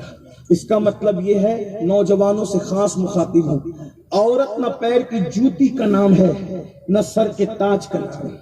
جو لڑکے سر کا تاج بنا کے غلامی کرتے ہیں وہ بھی سچائی پر نہیں ہے، اور جو لڑکے پیر کی جوتی سمجھ کے طلاق دینے کی بات کرتے، مار ٹھوک کرتے، وہ بھی سچائی پر نہیں ہے۔ نہ وہ پیر کی جوتی ہے نہ سر کا تاج ہے، وہ پسلی سے پیدا ہوئی ہے، دل کے سب سے قریب جو پسلی تھی اس سے پیدا ہوئی۔ مطلب بیوی دل میں رکھنے کی چیز ہے، سب سے قریب بیوی وہاں تک جاتی ہے جہاں تک کوئی نہیں جاتا، یہ بیوی ہے، بیوی کا مرد۔ آدم علیہ السلام نے جب اون ختم ہوئی تو دیکھا اتنی خوبصورت ایک خاتون ہے۔ آدم علیہ السلام مرد کی، آدم علیہ السلام کے لیے نہیں کہہ رہا ہوں، ایک جنرل بات کر رہا ہوں، مرد کی سب سے بڑی کمزوری عورت ہے۔ مرد جہاں عورت کو دیکھتا ہے پھسلتا ہے، فطرت ہے اس کی، اس لیے کہ وہ مرد ہے۔ پھسلنے کی وجہ یہ ہے کہ وہ مرد ہے، اور عورت بڑی خوبصورت ہوتی ہے۔ مرد کی کمزوری عورت ہے۔ اللہ اکبر، یہ بات ادھر ہی رکھیے، ادھر مت ملائیے گا، صرف سمجھانے کے لیے۔ آدم علیہ السلام نے خوبصورت حوا کو دیکھا، ہماری امی جان کو، ہم سب کی امی جان کو، تو حوا کو دیکھ کر ان کی طرف بڑھے۔ ماحول کون سا؟ جنت کا۔ انسان کون؟ مسجود ملائکہ، معصوم، نبیوں کا باپ، صحابیوں کا باپ، ولیوں کا باپ، اللہ کا خلیفہ۔ جنت کا ماحول، جنت کیا؟ الا قیلا سلاما سلاما۔ جنت میں کوئی آوارگی نہیں، کوئی گندی فلم نہیں، گندی سوچ نہیں، گندی فکر نہیں، لڑائی نہیں، جھگڑا نہیں، کچھ نہیں۔ الا قیلا سلاما سلام، سلامتی ہی سلامتی۔ معصوم محفوظ کو دیکھتا ہے نکاح سے پہلے اور اس کی طرف چلتا ہے، قدرت کہتی رکو نہ جاؤ، ابھی نہیں جانا، میرے لیے پیدا کی، میری پسلی سے پیدا کیا، جنت کا ماحول کیوں نہیں جانا؟ آدم ابھی نکاح نہیں ہوا، نکاح سے پہلے نہیں جانا۔ کیا پتا چلا؟ پہلے دن جنت کا ماحول ہو، معصوم آدم ہو، محفوظ حوا ہو، شادی سے پہلے اگر بات چیت کرنا چاہے اللہ منع کرتا ہے۔ جب شادی سے پہلے اللہ نے منع کر دیا تو منگنی کے بعد بائک پہ لے کر گھومنے کی اجازت تمہیں کس نے؟ جنت کے ماحول میں معصوم کو محفوظ سے منع کیا، اور یہاں فاسق فاجر گنہگار جنہیں نہ غسل یاد ہے نہ وضو یاد ہے، اپنی بیٹی کے ہاتھ میں فون تھما کے کہتے ہیں اپنے منگیتر سے بات کر، تیرا ہی تو منگیتر ہے، کل ہی تو تیرا ہونا ہے۔ ارے کل ہی تیرا ہونا ہے، لیکن حضرت آدم سے کیا سبق ملا؟ یہ واقعات کس سے کہانی کے لیے؟ منگنی فیل ہو رہی ہے، ہنسنے کی بات نہیں، کسی کے دل کا درد ہے۔ منگنیاں پھیل ہو رہی ہیں، 1-2 سال منگنی رکتی ہے، پھر منگنی ٹوٹ جاتی ہے۔ وجہ اس لیے کہ منگنی کے بعد وہ سب کچھ ہو گیا جو شادی کے بعد ہوتا ہے۔ پھر لڑکا کہتا ہے مجھے وہ پسند نہیں، سب تو اس کا لوٹ لیا، اس کا پورا شباب چوس لیا، پسند نہیں ہے تو اب اس کو کون کرے گا؟ جو اپنے منگیتر کے ساتھ بائک پہ گھوم چکی، پورا محلہ دیکھ چکا، جہان دیکھ چکا، اب منگنی ٹوٹنے کے بعد اس کو کون کرے گا؟ یہ تباہیاں ہو رہی ہے۔ جب اسلام کی تعلیم کو پیٹ کے پیچھے ڈالو گے تب تباہی آئے گی۔ شریف گھرانوں کی بیٹیاں منگنی کے بعد بات نہیں کرتی۔ ہم نے تو اپنے بچپن میں دیکھا کہ اگر بازو کی گلی میں رشتہ طے ہوا، منگنی ہو گئی، گلی چھوڑ دی، ہم نے اپنے بچپن میں دیکھا. لیکن آج تو عجیب لڑکوں کا لڑکیوں کا، اور بھابیاں ٹرین کر رہی ہے، بڑی بہنیں ٹرین کر رہی ہے. معاف کرنا اگر میں غلط نہیں کر رہا ہوں، ہم فیلڈ کے لوگ ہیں، فیلڈ کی بات کرتے ہیں. ہم یہ نہیں کہ بھئی لوہے محفوظ کی بات کریں. ہمارے ایک بزرگ کہتے ہیں پیر کا تلوا نہیں دکھتا، لوہے محفوظ کی بات کرنے چلے. تو میں ابھی نیچے کی بات کر رہا ہوں، ہمارے گراؤنڈ لیول کی بات کر رہا ہوں. گراؤنڈ ریئلٹی آپ کے سامنے حقائق زمین پہ پیش کر رہا ہوں. توجہ کریں ذرا. یہ جو مائیں بھی کم نصیب مائیں اپنی بیٹیوں کو ٹرین کرتے ہیں، نا کون بات کر لے کیا ہوتا ہے. یہ ملا لوگ کو کیا سمجھتا ہے؟ یہ ملا کا تعلق اللہ سے سب سے قریبی ہے، اس لیے کہ سب نے بندوں کی کتاب پڑھی ہے. جس کو چڑھانے کے لیے ملا کہتے ہو، اس نے اللہ کی کتاب پڑھی ہے. آپ کیا سمجھتے ہیں؟ تمہاری نظر کبھی نہیں جا سکتی وہاں تک اللہ کی کتاب پڑھنے والے کی نظر جہاں جاتی ہے. اس لیے میری گزارش ہے، اگر اپنی بیٹیوں کو شادی کے بعد سکھی دیکھنا ہے تو منگنی کے بعد منگیتر سے فری مت ہونے دو. ہمارے یہاں شریعت کا حکم ہے. مفتی صاحبان بیٹھے ہوئے، سید صاحب، مفتی صاحب بھی، اور بھی دیگر مفتیان کرام علماء موجود ہیں. منگنی ہونے سے لڑکا اس کا شوہر نہیں ہو جاتا، بلکہ منگنی تو دور رہ گئی. ابھی یہ منڈپ لگ گیا، شادی کی تیاری ہو گئی، سب آ گئے. یہ سید صاحب بیٹھے ہیں، حافظ صاحب، سید صاحب، ابھی بھی ان کی منگنی پر ان کی بیوی نہیں ہوئی. بارات آ گئی، قاضی آ گیا، مٹھائی آ گئی، خطبہ بھی پڑھ لیا گیا، کلمے بھی پڑھا دیے گئے. جب تک ایجاب اور قبول کا مرحلہ نہیں ہوتا، دونوں ایک دوسرے کے ساتھ ایسے ہی اجنبی ہے جیسے عام لڑکا لڑکی اجنبی. منڈپ اور کھانے پینے سے کچھ نہیں ہوتا، سہرے سے بھی کچھ نہیں ہوتا. خطبہ بھی پڑھنے کے بعد وہ بیوی نہیں ہوتی جب تک ایجاب و قبول نہ ہو جائے. آپ کیا سمجھ، یہ اسلام کی نزاکتیں ہیں. اور یاد رکھنا، شادی سے پہلے کی محبت نہیں، یہ شیطنت ہے.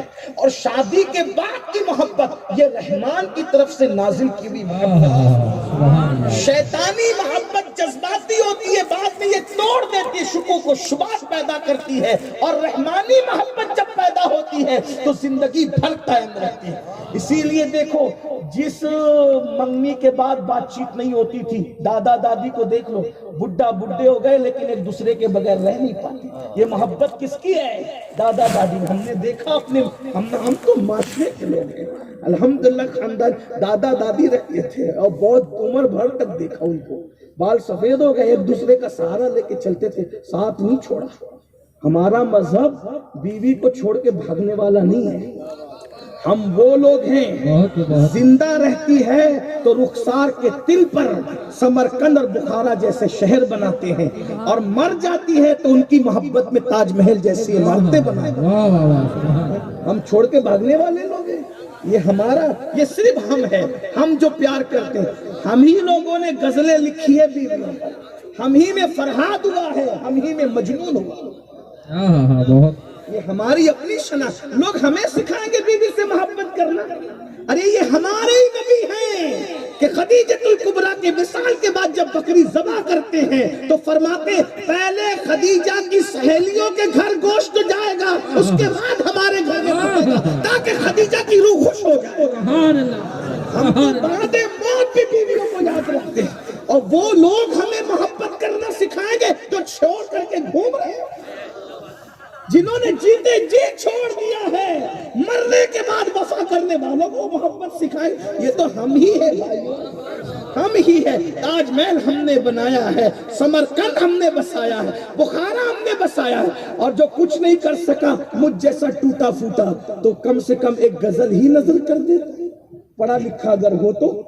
غالب جیسے لوگوں نے کہا تھا کل 14ویں کی رات تھی، شب بھر رہا چرچا تیرا. کچھ نے کہا کہ چاند ہے، کچھ نے کہا چہرہ تیرا. ہم سے بھی سب پوچھا کیے، ہم بھی وہاں موجود تھے، ہم سے بھی سب پوچھا کیے. ہم چپ رہے، ہم ہنس دیے، منظور تھا پردہ تیرا. غالب نے یہ کس کے لیے کہا تھا؟ اپنی شریک حیات کے لیے.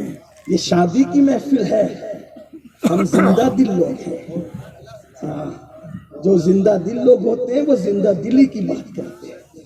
تو ہم بیوی سے جو پیار کرتے کوئی نہیں کر سکتا. لوگ کہتے ہیں یہ 3 طلاق بڑا خطرناک ہے. میں نے کہا چاقو پھل کاٹنے کے لیے دیا تھا, گلا کاٹا تو ہم کیا کریں؟ چاقو پھل کاٹنے کے لیے دیا تھا, گلا کاٹا تو ہم چاقو دینے والے ہیں کسے؟ یہ 3 طلاق کا جو قانون آیا ہے وہ عورتوں کے حق میں آیا ہے, لیکن آپ کو ایجوکیشن نہیں ہے نا. پرابلم یہ ہے ہماری قوم نے علم نہیں سیکھا. جہالت کی بات یہ میں بہت کرے گا. جب علم آئے گا تو پتا چلے گا یہ جو آپ کو ہمیں مس گائیڈ یا مس مائنڈ کیا جا رہا ہے علم نہ ہونے کی وجہ سے. مردوں کے حق میں نہیں ہے یہ 3 طلاق کا قانون, مردوں یہ عورتوں کی حمایت میں آیا ہے, لیکن بیک گراؤنڈ تو پتا ہو.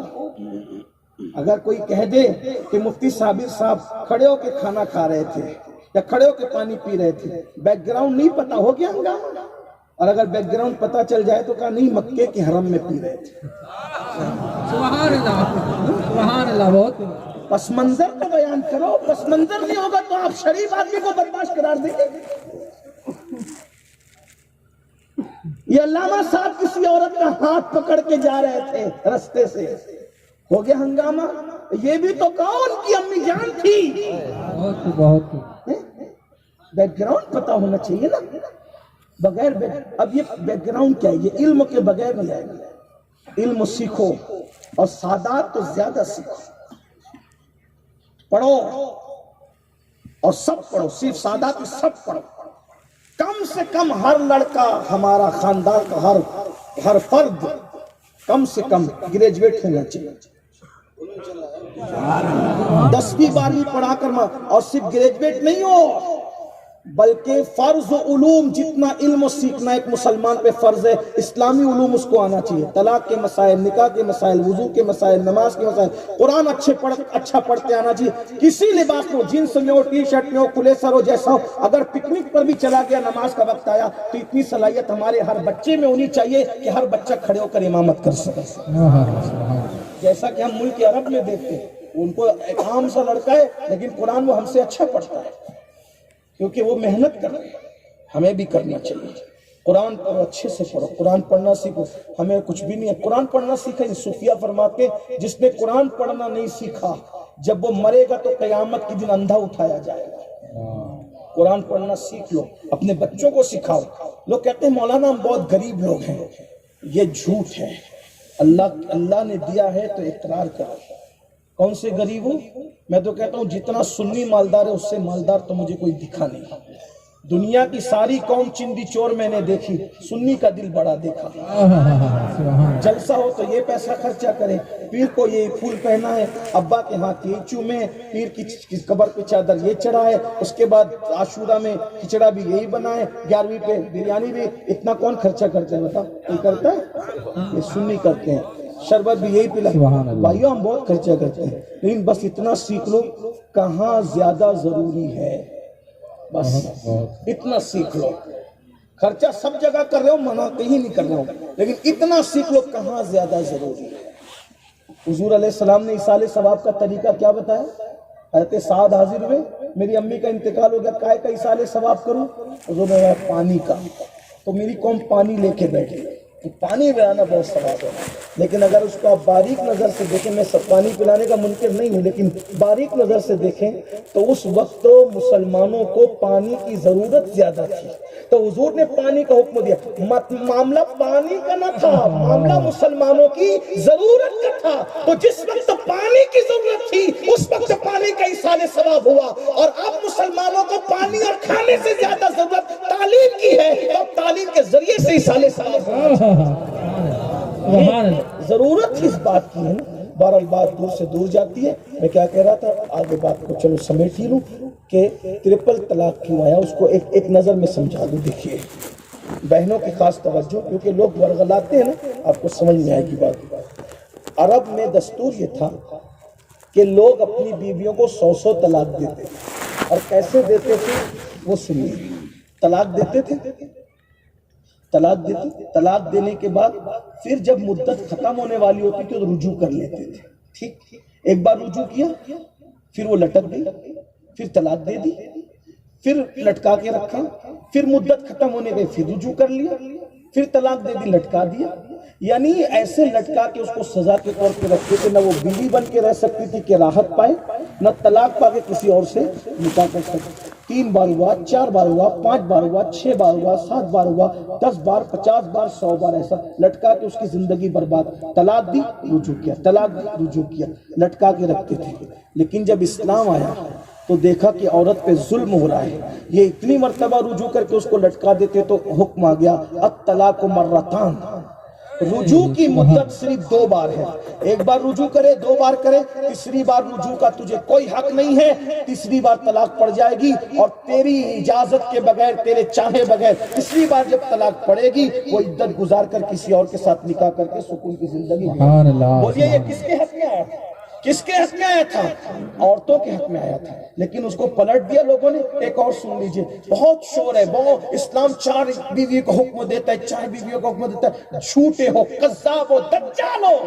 اسلام نے کوئی 4 بیوی کا حکم نہیں دیا، کوئی 2 بیوی کا حکم نہیں دیا، کوئی 3 بیوی کا حکم تو صرف 1 بیوی کا ہے، بس کوئی حکم نہیں۔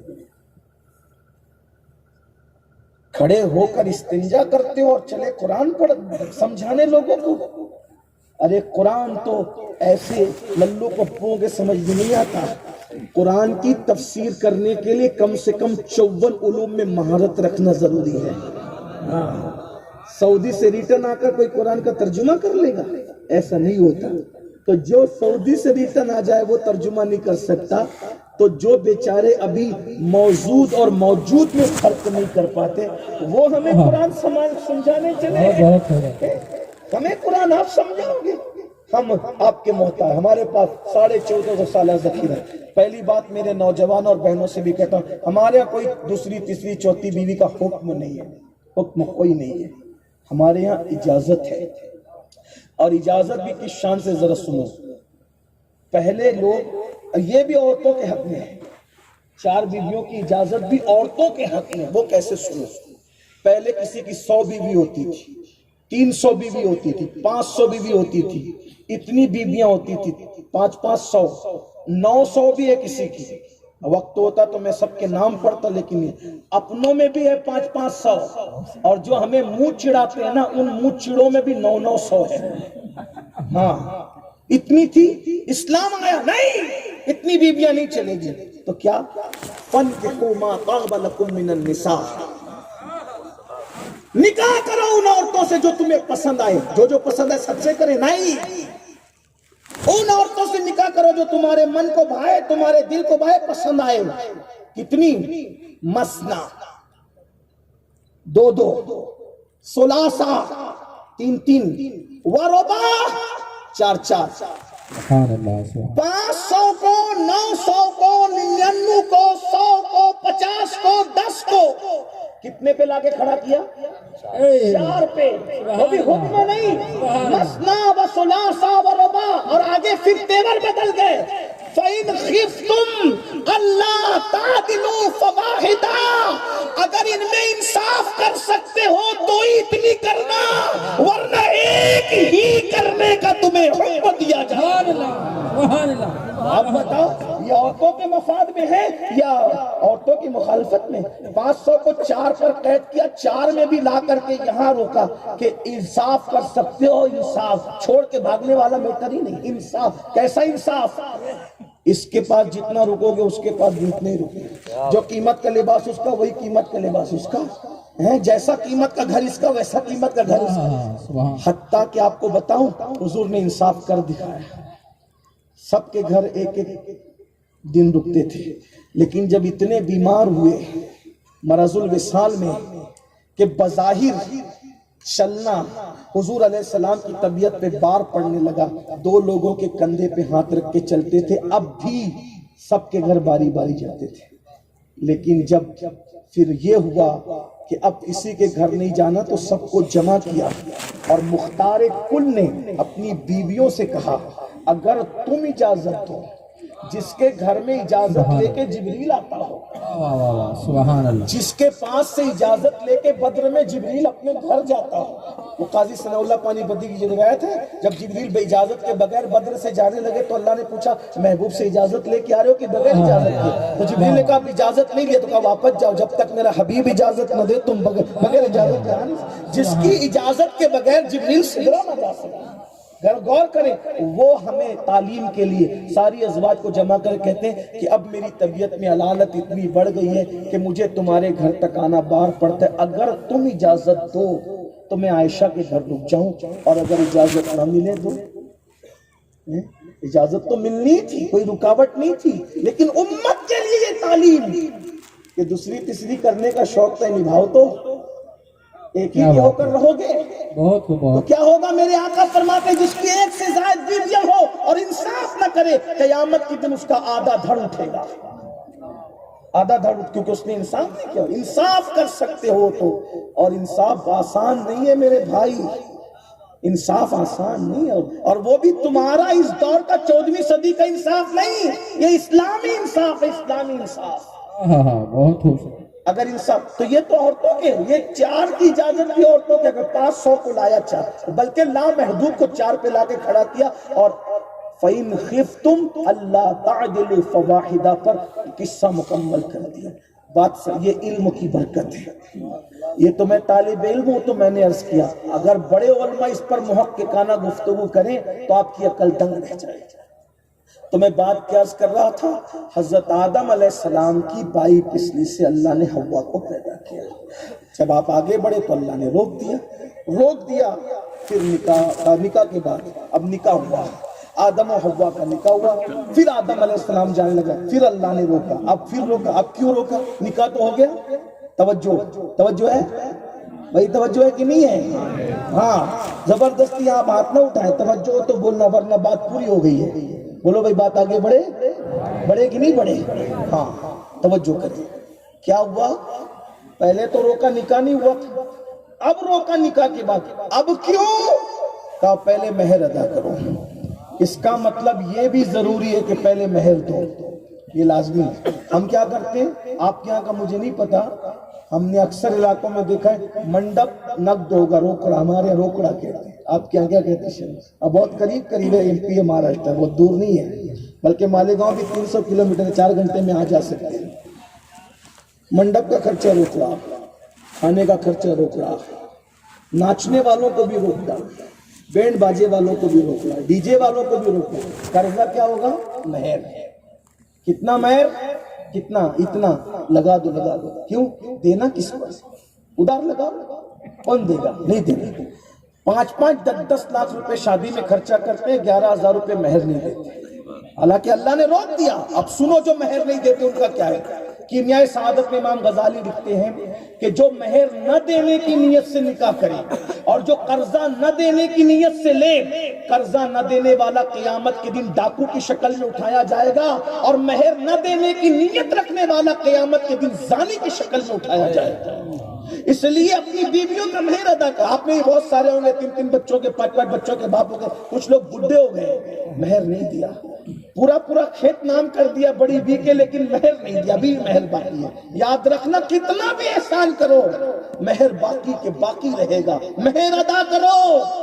اور اگر مہر نہیں دیتے تو عورتوں کو حق ہے وہ یہ کہے پہلے مہر دو پھر قریب آنا، عورتوں کو یہ حق ہے، مہر مانگو کتنا بھی ہو۔ اور لوگ مہر بھی بڑا کم، حضور علیہ السلام نے فرمایا کہ سب سے اچھی شادی وہ ہے جو مہر کم ہو۔ میں نے کہا یہ مہر کم کا مطلب کیا ہے؟ سب 786 میں نہیں نپٹو گے۔ مہر کم کا مطلب یہ ہے سب کی اپنی معاشی پوزیشن پر کم کا اعتبار ہے۔ جو 5 لاکھ روپے میں شادی کر رہے ہیں اس کا بھی 786، اور جو 5 لاکھ صرف ہال کا کرایہ دے رہا ہے اس کا بھی 786، اور جو 5 لاکھ روپیہ نچنیوں پہ اڑا رہا ہے اس کا بھی 786۔ نہیں، آپ کو پتہ ہے حضور علیہ السلام کے سارے مہر کتنے تھے؟ 150 تولہ چاندی۔ مولا علی کا مہر کتنا تھا؟ 150 تولہ، زرہ بیچ کر دی 150 تولہ چاندی کا مہر۔ آج کی تاریخ میں اگر وہ حساب کریں تو 1.5 لاکھ کے اوپر جاتا ہے کم و بیش، اس کو جوڑنا تو پتہ چلے گا۔ لیکن ہمارے یہاں تو 11,000 15,000 بلکہ 786 تو لڑ جھگڑ کے کرایا کہ اس پر نکاح کیسے ہوگا، کیونکہ کم سے کم 10 درہم کی قید کم سے کم لگائی گئی ہے، کم سے کم اتنا ہونا چاہیے، اور زیادہ سے زیادہ کتنا، عورتیں جتنا چاہے۔ دور فاروقی میں فاروق اعظم نے کہا کم سے کم اتنا ہوگا اور زیادہ سے زیادہ اتنا ہوگا، کیونکہ عورتیں بہت بڑھ چڑھ کر مہر باندھ رہی ہے۔ تو ایک بوڑھی عورت نے کہا اے عمر اللہ سے ڈرو، جو کام حضور نے نہیں کیا وہ آپ کیوں کرتے؟ کیونکہ قرآن نے انتارا فرمایا ہے، ان کی مرضی پہ چھوڑ دیا ہے، جن کی مرضی پہ اللہ رسول نے چھوڑا ہے اب آپ ان کو پابند نہیں کر سکتے۔ فاروق اعظم نے فیصلہ واپس لے کے فرمایا تم جیسے لوگ جب تک امت میں موجود رہیں گے باطل کبھی امت میں داخل نہیں ہو سکتا۔ سبحان اللہ، نعرہ تکبیر، نعرہ رسالت۔ فاروق اعظم کی یہ شان ہے کہ انہوں نے اپنا فیصلہ واپس لیا ہے۔ یہ ہمارے عورتوں کی عظمت تو، اور ہمارے یہاں تو بیٹی کو خبر بھی نہیں ہوتی، یہ اگاؤں چلنے والے بڑے بوڑھوں کے نام پر یہ سب طے کر لیتے۔ جوتا لنگی کی ہمارے یہاں رسم آپ کیا ہے کہ نہیں پتا کہ جوتا لنگی کی جوڑے گھوڑے کو دولہا کو 1-1 لاکھ روپے دیتے ہیں، لیکن وہی لوگ جب مہر طے کرتے تو بولتے ہیں 15,000 20,000۔ مہر اچھا رکھو، آمدنی کے مطابق رکھو، حیثیت کے مطابق رکھو۔ مولا علی نے زرہ بیچ کر کے مہر دیا، پھر بھی 150 تولہ چاندی زرہ بیچ کر دیا، اور نقد ادا کرو۔ میں تو کہتا ہوں اتنا مہر تو دو یار کہ کوئی اچھا سا زیور پہن سکے، اتنا بھی نہیں دیتے۔ چلے بہرحال اب آدم علیہ السلام کا مہر کیا، اس وقت تو سکے درہم و دینار بنے نہیں تھے، تو کیا تھا؟ مختلف اعداد ہیں، میں عدد نہیں بیان کرتا، حکم بیان کرتا ہوں۔ فرمایا میرے محبوب آخری نبی پہ درود پڑھو، وہ مہر تھا، اور پھر اس کے بعد حضرت آدم و حوا دنیا میں تشریف لائے۔ تو یہ ہے میاں بیوی کا رشتہ۔ نکاح کرنے سے پہلے اللہ سے ڈرو، نکاح کرتے وقت اللہ سے ڈرو۔ مطلب کیا؟ نکاح کرتے وقت اللہ سے ڈرنے کا مطلب یہ ہے کہ کوئی فضول کام، حرام کام، ڈی جے جو سب مشرکین کی جو رسومات ہیں اس سے بچو۔ اور آخری بات، نکاح کے بعد بھی اللہ سے ڈرو، بس اس کے بعد پوری کرو۔ نکاح کے بعد اللہ سے ڈرو مطلب اپنی بیوی کے ساتھ اچھا سلوک کرو۔ آقا علیہ السلام فرماتے ہیں تم میں سب سے اچھا وہ ہے جو اپنی بیوی کے ساتھ اچھا ہے۔ بھائیوں کتنی بھی تسبیح پڑھ لے 1,000 دانے والی، آپ اچھے نہیں ہو سکتے۔ میں بری ذمہ داری سے کہا، داڑھی کی تراش خراش کتنی بھی خوبصورت کر لے آپ اچھے نہیں ہو سکتے۔ امامے کا پیچ کتنا بھی باندھ لے، کیسا بھی باندھ لے خوبصورت، آپ اچھے نہیں ہو سکتے، کیونکہ جب تک بیوی کے ساتھ اس نے سلوک نہ کرے۔ اور آقا نے کیا فرمایا؟ تم میں سب سے بہتر وہ ہے جو اپنے گھر والوں کے ساتھ بہتر ہے، اور پھر فرمایا میں تم سب میں بہتر ہوں کیونکہ میں اپنے گھر والوں کے ساتھ تم سب سے زیادہ اچھا سلوک کروں۔ حضور کی زندگی ہم نے پڑھی۔ آج کل طلاق، مہندی نہیں چھوٹتی، آپ کی طلاق کیوں ہوتی ہے پتہ ہے؟ سیریل دیکھ کے زندگی سیکھ رہے ہو، حضور کو دیکھ کے سیکھو گے تو مزہ آ جائے گا۔ ارے آج کوئی ٹیچر، ڈاکٹر، انجینئر ہے ایسا کہ جو اپنی بیوی کے ساتھ دوڑ لگاتا ہو؟ لیکن جس کے ساتھ چلنے میں جبریل تھک جائیں، تھکے تے روح الامی کے بازو، کہاں وہ دامن کہاں وہ پہلو، رکاب چھوٹی امید ٹوٹی، نگاہ حسرت کے ولولے تھے، جس سے جبریل برابر نہ چل سکے تھک جائیں، وہ رسول بیوی کی دل جوئی کے لیے جب سفر میں ہوتے ہیں تو لوگوں کو کہتے ہیں تم سب آگے چلو ہم پیچھے آتے ہیں، اور ام المومنین سیدہ عائشہ سے کہتے ہیں چلو ہم دوڑ لگائیں گے۔ اور جب دوڑ لگائی جاتی ہے تو کیا ہوتا ہے پتہ ہے؟ بیوی کی دل جوئی کی خاطر وہ آقا جس کے ساتھ جبریل نہ چل سکے، صرف ان کا دل خوش کرنے کے لیے پیچھے ہو جاتے ہیں، اور ہماری ام المومنین ہماری ماں آگے نکل جاتی ہے۔ غور فرمائے کہ دل خوش کرنا تھا۔ ایک بات یاد آئی، کیا ازدواجی زندگی گزاری ہے؟ آپ کتنے بھی آئی پی ہو بھائی، حیثیت کیا ہے؟ ہم گھر میں جاتے ہیں تو موچوں کو تاؤ دیتے ہیں، اٹھ کے پانی نہیں پیتے، اور اگر کوئی اچھا سلوک کرے بیوی کے ساتھ تو تانا دیتے ہیں تو بیوی کا غلام ہو گیا۔ لیکن آپ کو پتہ ہے کیا ہے بیوی کیا ہے؟ حضرت موسیٰ سے فرمائش کی تھی بیوی نے، بیوی کی فرمائش پوری کرنے جا رہے ہیں، اسی راستے میں اللہ نے آپ کو نبوت عطا فرمائی۔ اور یہاں بیوی فرمائش کرے تو ناک پیٹتے بس تو تم کو تو یہی رہتا ہے وہی رہتا ہے. بھائیو اس کی فرمائش بھی پوری کرو اگر کر سکتے ہو تو بڑی بات ہے. بیوی کو خوش رکھو. آقا فرماتے بیوی کی عزت صرف عزت دار اور شریف لوگ کرتے ہیں. جو بیوی کی عزت نہیں کرتا وہ کمینہ ہے. حضور نے کمینہ ہے, کمینہ ذلیل ہے وہ جو بیوی کی عزت نہیں کرتا. یہ ہے مارتے ہیں. آقا فرماتے بیوی کو مارنے والا تھوک کے چاٹنے والے کے برابر. اب اینڈ پر سن لو, ہمارے یہاں بیوی کو مار ٹھوک نہیں ہے, پیار سے سمجھاؤ. اگر بیوی منہ چلاتی ہو صبر کرو. نامردی نہیں سکھا رہا ہوں, مردانگی سکھا رہا ہوں. کیونکہ نامرد وہ ہوتے ہیں جو بیوی کو مارتے ہیں, طلاق دیتے ہیں.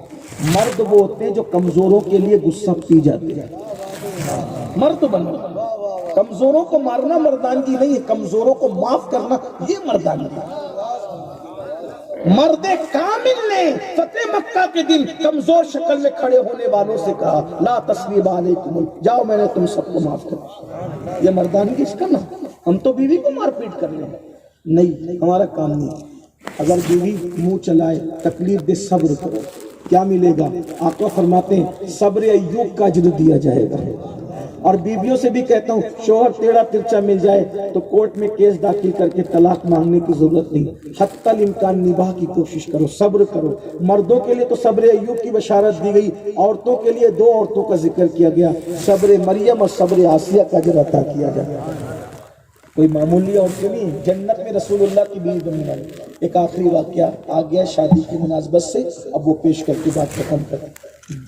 امام عبدالوہاب شعرانی کہتے ہیں جتنے بڑے بڑے اولیاء ہوئے ہیں زیادہ تر سب کی بیویاں تھوڑی سی ٹیڑھی ترچھی ہوئی ہیں تاکہ اللہ تعالیٰ ان کے صبر کی وجہ سے ان کو بلند مرتبے عطا کرتا ہے. آپ نے بہت بڑا نام سنا ہوگا, ہمارے بھی مرشد ہے سرکار سیدی شیخ احمد کبیر رفائی. بہت بڑا نام ہے, اپنے وقت کے غوث تھے. جو لوگ نہیں جانتے ان کو پتہ ہونا چاہیے. جب یہ رسول اللہ کے روضے پر گئے تو انہوں نے کہا السلام علیکہ یا جدی. حسینی سید تھے تو جواب آیا وعلیکہ السلام یا ولدی, اے میرے بیٹے تجھ پہ بھی سلام. تو کہا حضور ابھی سلام کے جواب پر بات نہیں, میں تو یہ چاہتا ہوں کہ اب آپ سے مصافحہ کروں. جب یہ عرضی لگائی تو قبر انور سے ہاتھ باہر نکلے, حضور نے مصافحہ کیا. ایسا سید, اتنا بڑا ولی, سلسلے رفاعیہ کا بانی. ان کے ایک مرید نے خواب دیکھا کہ میرے پیر صدیقیت کے مقام پر فائز ہوئے. صدیقیت کا مقام کیا ہے؟ نبوت کے بعد سب سے بڑا مرتبہ صدیقیت کا ہے. اسی لیے ہم صحابہ میں سب سے افضل جس کو مانتے ہیں اسے صدیق اکبر کہتے ہیں. مرتبہ حضرت صدیق کا یہ ہے سید, ہر فضیلت کے وہ جامع ہیں نبوت کے سید. تو دیکھا کہ مرشد صدیقیت کے مرتبے پر فائز ہے, لیکن مرید کی ہمت نہیں ہوئی کہ اپنا خواب پیر سے بیان کرے. پہلے کے مرید بھی ایسے تھے کہ خواب بیان کرنے کی ہمت نہیں تھی, اور اب کے مرید پتہ نہیں کیا کیا کرتے ہیں. یہ حال ہے. بہرحال اب کس پہ رونا روئے, ابھی سبھی باتیں لیں گے تو ایک محفل میں تو سب کچھ نہیں ہو سکتا, لیکن بات اینڈ کی طرف. صدیقیت کے مقام پہ مرشد فائز, مرید کی ہمت نہیں ہوئی خواب بیان کرنے کی. ایک دن مرید خانقاہ میں ملنے آئے. جب ملنے کے لیے آئے وہ پیر جس سے حضور مصافحے کے لیے ہاتھ نکلا, سلام کا جواب دے. مقام غوثیت کے فیض, غوث پاک کہتے تھے معرفت کا سمندر ہے جسے احمد کبیر رفاعی کہا جاتا ہے. جسے غوث اعظم معرفت کا سمندر کہیں, کیا ہستی ہوگی. صدیقیت کے مقام پہ فائز اللہ نے کر دیا حضرت سرکار شیخ احمد کبیر رفاعی کو. خواب بیان نہیں کر سکا. ایک دن مرید خانقاہ میں ملنے آیا تو دیکھا حضرت اکیلے کھڑے ہیں اور کوئی حضرت کو مار رہا ہے, اور مارتے مارتے اتنا آگے بڑھا کہ حضرت کو زخمی کر دیا, خون نکلنے لگا. حضرت چپ چاپ کھڑے ہیں. یہ اللہ والے, ذات کے لیے غصہ کرنا کتوں کا کام ہے, اللہ والوں کا کام ہے. اللہ والے خلاف شرع کام پہ غصے میں آتے, اپنی ذات کے لیے وہ کبھی غصے میں نہیں آتے. حضور کی پوری سیرت اٹھا کے دیکھ لے, حضور اپنی ذات کے لیے کبھی غصے میں نہیں آتے. دیکھ لو, ہر ولی کو دیکھ لو, ذات کے لیے کبھی غصے میں نہیں. پڑھ لو ان کی زندگی, پڑھو ان کی زندگی. ہم شریعت کے لیے غصے میں نہیں آتے, ہم ذات کے لیے غصے میں آتے ہیں. انسان تو کہاں رہ گئے ہم لوگ. آج تو ذات کے لیے لڑ رہے ہیں، برادری کے نام پہ، سلسلوں کے پتہ نہیں کس کس نام سے لڑتے ہیں، کیا کیا نام پہ لڑ، لا الہ الا اللہ۔ ذات کے لیے غصے میں نہ آیا کرو۔ شیخ احمد کبیر رفاعی کو کوئی مار رہا ہے، خونہ خون کر دیا ہے، زخمی کر دیا ہے، جب وہ مار پیٹ کے چلا گیا تو آیا اور آنے کے بعد مرید نے کہا سرکار یہ کیا حال بنا رکھا ہے؟ وہ مارنے والی مرد نہیں کوئی عورت مجھے دکھ رہی تھی، اور پھر کہنے لگے حضرت وہ عورت بھی کوئی اور نہیں تھی، وہ پیرانی ماں تھی نا؟ مرشد نے کہا ہاں تمہاری پیرانی ماں تھی جو مجھے مار رہی تھی۔ آج شاید کسی کے گھر کا یہ ماحول نہیں ہوگا، جن کے رتبے ہیں سوا ان کو سوا مشکل ہے۔ مرشد کو خواب نہیں بتایا، لیکن مرشد سے کہا پیرانی ماں آپ کو مار رہی تھی، جی یہ خونہ خون کر دیا۔ مرشد اتنی تو تکلیف ہم اپنے مرشد کے برداشت نہیں کر سکتے، اس کو ابھی کے ابھی طلاق دیجئے۔ مرشد نے نظر بھر کے دیکھا، نہیں بیٹا ہم اسے طلاق نہیں دیں گے، نہ دے سکتے، وہ ہماری محسنہ ہے۔ وہ کیسے محسنہ ہو گئی سرکار؟ تو بیٹا جو خواب میں تو نے دیکھا نا کہ اللہ نے مجھے مقام صدیقیت عطا کیا، وہ نفل نماز روزوں سے نہیں ملا، یہ مجھے صدمے دیتی ہے، میں اس پہ صبر کرتا ہوں، اللہ نے اس کی برکت سے مجھے مقام صدیقیت عطا کیا۔ یہ ہے بزرگوں کی زندگی۔ مسلمانوں آؤ ہم اپنے بزرگوں کی زندگی، ہم صدیقیت پر نہیں پہنچیں گے، کم سے کم جنتی تو ہو جاؤ گے، اس لیے صبر کرنا سیکھو۔ الحمدللہ اللہ تبارک و تعالیٰ نے جن کو نیک بیویاں دی ہے وہ الحمدللہ کہہ دیں، اور جن کے ساتھ کچھ گڑبڑ ہے وہ الحمدللہ ہی علی کل حال کہہ دیں۔ ایک آخری بات کہنے چلا تھا، لیکن آخری بات کہنے چلا تھا کہ ایک بات یاد آئی۔ ایک بہت بڑے عالم تھے اور بہت بڑے نحوی تھے، علم نحو بہت ان کو ازبر تھا، مضبوط تھے اس کے اندر، لیکن خدا کے شان کے کلر تھوڑا پکا تھا اور صورت بہت خوبصورت نہیں تھی۔ جب گھر میں آتے تھے کہتے تھے کہ تم بھی جنتی ہو اور میں بھی جنتی۔ بیوی بڑی خوبصورت تھی اور یہ خوبصورت نہیں تھی۔ جب بھی گھر میں آتے کہتے تم بھی جنتی ہو ہم بھی جنتی، تم بھی جنتی ہم، اور دونوں مزے لیتے تھے اس کے۔ لیکن جب ماحول اچھا ہوتا ہے تو سب اچھا لگتا ہے، لیکن جب ماحول خراب ہو تو پھر عورت ہی ہوتی ہے۔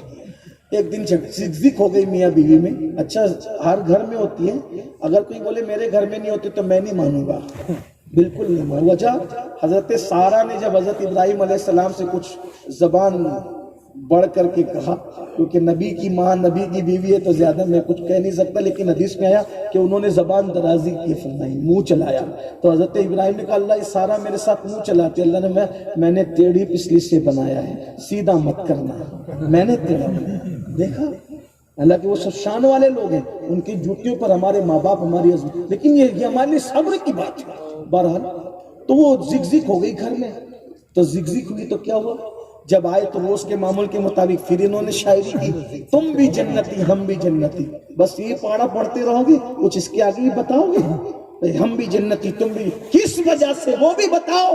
لیکن آج جھگڑے کا فائدہ ہو گیا، تو نحوی صاحب وہ علامہ کہنے لگے تم بڑی خوبصورت ہو، تو تمہیں دیکھ دیکھ کر ہم شکر کرتے ہیں الحمدللہ، تو ہم شکر کی وجہ سے جنتی، اور ہم اتنے خوبصورت نہیں ہیں، تو تم ہمیں دیکھ کر صبر کرتی ہو، تو اللہ نے صبر کی وجہ سے تمہیں بھی جنت۔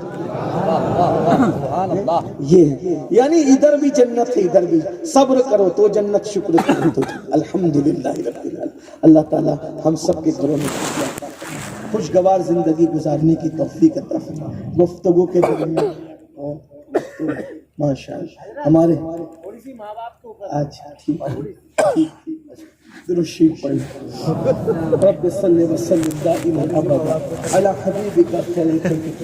دیکھو بیوی کے یہ حقوق ہے، یہ جنت میں رشتہ بنا ہے، لیکن بعض لوگ ایسا بھی کرتے ہیں، بیوی میں اتنا ڈوب جاتے ہیں، ادھر گھونگھٹ اٹھایا ادھر ماں باپ سے غداری کرنی شروع، یہ بھی اچھی بات ہے۔ سب کے حقوق ہیں، اور باپ سے بھی 3 درجہ زیادہ اگر کس کا حق ہے تو ماں کا سب سے پہلا حق، پہلا حق۔ اور جو ماں باپ کا وفادار نہیں اس سے کبھی دوستی بھی مت کرو، تو کبھی کسی کا وفادار نہیں ہو سکتا۔ اور ایک بات یہ بھی یاد رکھنا، جس کے دامن میں ماں باپ کی دعا ہے وہ زندگی میں کبھی ناکام نہیں ہو سکتا۔ کیوں؟ اس لیے کہ ہر دعا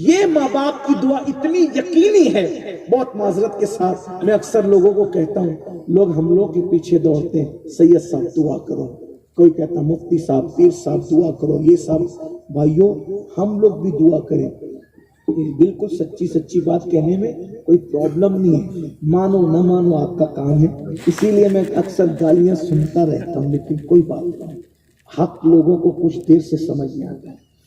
ایک بات آپ کو کہوں، کتنا بھی نیک آدمی دعا کرے نا، ولی بھی اگر دعا کرے، اللہ چاہے تو قبول کرے، اللہ چاہے تو رد کرے۔ اللہ پاک کبھی کبھی ولی کی دعا بھی روک دیتا ہے، ہاں، لیکن حضور علیہ السلام نے دعا والدہ لولدہ کا دعا ہی رکھو کہ تمہارے باپ کی دعا تمہارے حق میں ایسی ہے جیسے مجھ محمد کی دعا امتی کے حق میں ہوا کرتی ہے، یعنی جیسے محمد الرسول اللہ کی دعا امت کے حق میں رد نہیں ہوتی، عنایت کا جوڑا، اجابت کا صحرا، دلہن بن کے نکلی دعائیں محمد، اجابت میں جھک کر گلے سے لگایا بڑی ناز سے جب دعائیں محمد، حضور کی دعا امت کے حق میں رد نہیں ہوتی، ایسے ہی باپ کی دعا اولاد کے حق میں رد نہیں ہوتی۔ اور پھر میرے آقا فرماتے ہیں ماں باپ دعا کریں تو دعا کے مکمل ہونے سے پہلے اللہ دعا کو قبول کرے،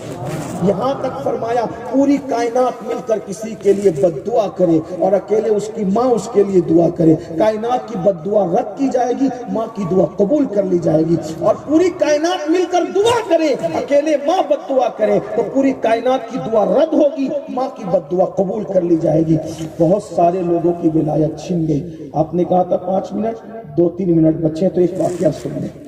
کچھ لڑکے لوگ کیا کہتے ہیں، میرے ابا تو شراب پیتے ہیں، میری اماں نماز نہیں پڑھتی ہے، پھر بھی ہم فرما برداری کریں۔ سنو، باپ کی تعظیم نیک ہونے کی وجہ سے نہیں، نمازی ہونے کی وجہ سے نہیں، باپ کی تعظیم صرف باپ ہونے کی وجہ سے، ماں کی تعظیم صرف ماں ہونے کی وجہ سے، بلکہ اللہ نہ کرے، اللہ نہ کرے، اللہ نہ کرے معاذ اللہ، اگر ماں باپ کافر بھی ہوں تو اسلام کہتا ہے ان کے ساتھ اس نے سلوک کیا جائے گا، ان کی خدمت کی جائے گی۔ آپ کیا بات کرتے ہیں، بہانہ کرتے ہو؟ اور یاد رکھنا، مسجدیں بنا لو، مدرسے بنا لو، کس پہ بھی خرچہ کر لو، آپ کو وہ ثواب نہیں ملتا جو ماں باپ پہ خرچہ کرنے کو ملتا ہے۔ اور قیامت کی نشانیوں میں سے نشانی ہے، آقا فرماتے ہیں دوستوں پہ خرچہ کریں گے، ماں باپ پہ خرچ کرنے کو بوجھ سمجھیں گے۔ پارٹی کرنے جاتے ہیں نا، پکنک کرنے، ہر دوست نکالتا ہے جیب میں ہاتھ ڈال کے، کوئی پیسہ نکالتا ہے، کوئی کارڈ نکالتا ہے پے کرنے کے لیے، میں دوں گا میں دوں گا، اور باپ بیمار پڑتا اور ماں بیمار پڑتی ہے، بھائی لڑتے ہیں، تو بل دے گا اور تو دے، دوستوں کے لیے میں دوں گا اور ماں باپ کے لیے تو دے، تیری ماں نہیں ہے، تیری ماں نہیں، یہ ہے نصیب والے۔ اللہ سب کے مال کو ماں باپ پہ خرچہ نہیں ہونے دیتا، جس کے مال کو اللہ پسند کر لیتا ہے اسی مال کو اللہ ماں باپ پہ خرچ کرنے کی توفیق عطا کرتا ہے۔ ورنہ سن لو، ماں باپ کے مرنے کے بعد جو ماں باپ پہ خرچہ نہیں کرتے، کسی کا مال جیلوں میں جاتا ہے، کسی کا مال رشوتوں میں جاتا ہے، کسی کا مال زنا کے اڈوں پہ جاتا ہے، کسی کا مال شراب کے اڈوں پہ جاتا ہے، لیکن جو مال ماں باپ پہ خرچ ہو کر اللہ کو راضی کر لیتا ہے، پھر اس کا مال نہ کبھی زنا کے اڈے پہ جاتا ہے، نہ کبھی شراب کے اڈے پہ جاتا ہے، نہ کبھی ضائع ہوتا ہے۔ اگر اپنے مال کو ضائع ہونے سے بچانے ماں باپ پہلے نمبر پہ ماں باپ ہے، ماں باپ پہ خرچ کرو۔ ماں باپ پہ خرچ کرنے میں جتنا ثواب ہے کسی پہ خرچ کرنے میں، لیکن بڑی معذرت کے ہم سب جگہ خرچہ کریں ماں باپ پہ۔ ماں ہم بچے تھے، پھل فروٹ آتے تھے تو ماں باپ ہمارے لیے چھپا کے رکھتے تھے، اور آج ہم اچھی چیز لاتے تو ماں باپ سے چھپا کے لاتے ہیں۔ ماں باپ کوئی چیز خریدتے تھے تو ہمیں بتاتے تھے دیکھو یہ پلاٹ لیا ہے، اگر ہم رہے نہ رہے تمہارے علم میں رہنا چاہیے، لیکن ہم پلاٹ لیتے ہیں تو ماں باپ سے چھپا کے لیتے ہیں۔ ایسا نہیں ہونا چاہیے۔ ماں باپ ہیں، ان کی خوشی کے لیے سب قربان، ان کی خوشی میں اللہ کی خوشی، ان کی ناراضگی میں اللہ کی ناراضگی۔ اور بلکہ ایک بات کہہ دوں، اگر ان کو راضی کرنے کے لیے نقصان اٹھانا پڑ جائے اٹھا لو۔ بہت یاد آ رہا ہے، بہت کچھ عنوان تو آپ نے ویسا دے دیا جو میرے دل کی آواز۔ میں اکثر لوگوں کو کہتا ہوں کہ اگر کسی بزرگ کے نزدیک عورت سے مرید ہونے کی اجازت ہوتی ہے تو میں اپنی امی سے مرید ہوتا ہوں۔